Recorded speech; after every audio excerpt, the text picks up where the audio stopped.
En efecto, rematado ya su juicio, vino a dar en el más extraño pensamiento que jamás dio loco en el mundo, y fue que le pareció convenible y necesario, así para el aumento de su honra como para el servicio de su república, hacerse caballero andante y irse por todo el mundo con sus armas y caballo a buscar las aventuras y a ejercitarse en todo aquello que él había leído que los caballeros andantes ejercitaban, deshaciendo todo género de agravio y poniéndose en ocasiones y peligros donde, acabándolos, cobrase eterno nombre y fama.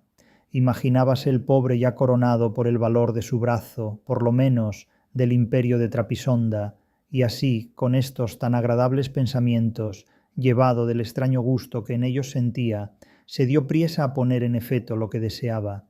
Y lo primero que hizo fue limpiar unas armas que habían sido de sus bisabuelos, que, tomadas de orín y llenas de moho, luengos siglos había que estaban puestas y olvidadas en un rincón.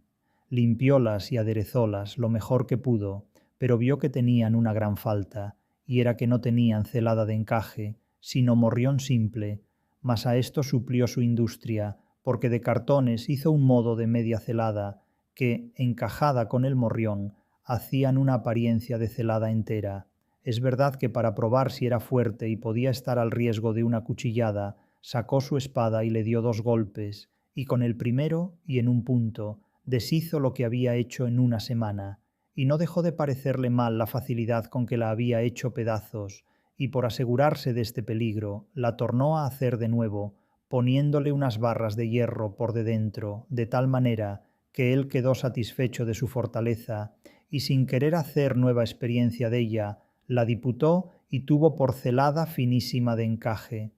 Fue luego a ver su rocín, y aunque tenía más cuartos que un real y más tachas que el caballo de Gonela, que tantum pelis etosa fuit, le pareció que ni el bucéfalo de Alejandro ni Babieca, el del Cid, con él se igualaban. 4 días se le pasaron en imaginar qué nombre le pondría, porque según se decía él a sí mesmo, no era razón que caballo de caballero tan famoso y tan bueno él por sí estuviese sin nombre conocido, y ansí procuraba acomodársele de manera que declarase quién había sido antes que fuese de caballero andante, y lo que era entonces, pues estaba muy puesto en razón que, mudando su señor estado, mudase él también el nombre, y le cobrase famoso y de estruendo, como convenía a la nueva orden y al nuevo ejercicio que ya profesaba, y así, después de muchos nombres que formó, borró y quitó, añadió, deshizo y tornó a hacer en su memoria e imaginación,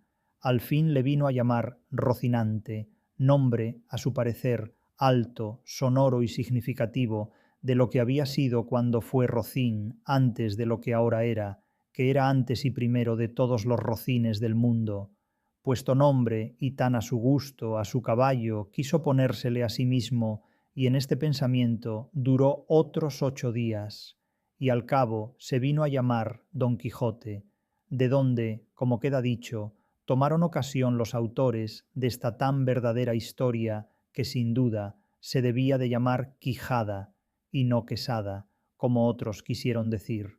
Pero, acordándose que el valeroso Amadís no sólo se había contentado con llamarse Amadís a secas, sino que añadió el nombre de su reino y patria, por hacerla famosa, y se llamó Amadís de Gaula, así quiso, como buen caballero, añadir al suyo el nombre de la suya, y llamarse Don Quijote de la Mancha, con que, a su parecer, declaraba muy al vivo su linaje y patria, y la honraba con tomar el sobrenombre de ella. Limpias, pues, sus armas, hecho del morrión celada, puesto nombre a su rocín y confirmándose a sí mismo, se dio a entender que no le faltaba otra cosa sino buscar una dama de quien enamorarse, porque el caballero andante sin amores era árbol sin hojas y sin fruto, y cuerpo sin alma. Decíase él, si yo, por malos de mis pecados, o por mi buena suerte, me encuentro por ahí con algún gigante, como de ordinario les acontece a los caballeros andantes, y le derribo de un encuentro, o le parto por mitad del cuerpo, o finalmente le venzo y le rindo,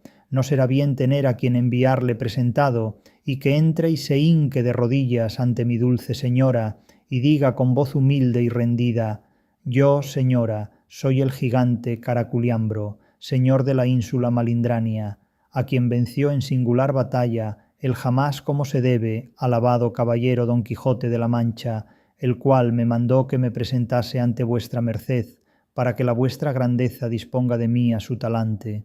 Oh, cómo se holgó nuestro buen caballero cuando hubo hecho este discurso, y más cuando halló a quien dar nombre de su dama, y fue a lo que se cree que en un lugar cerca del suyo había una moza labradora de muy buen parecer, de quien él un tiempo anduvo enamorado, aunque, según se entiende, ella jamás lo supo, ni le dio cata dello. Llamábase Aldonza Lorenzo, y a ésta le pareció ser bien darle título de señora de sus pensamientos, y buscándole nombre que no desdijese mucho del suyo, y que tirase y se encaminase al de princesa y gran señora, vino a llamarla Dulcinea del Toboso, porque era natural del Toboso, nombre, a su parecer, músico y peregrino, y significativo, como todos los demás que a él y a sus cosas había puesto.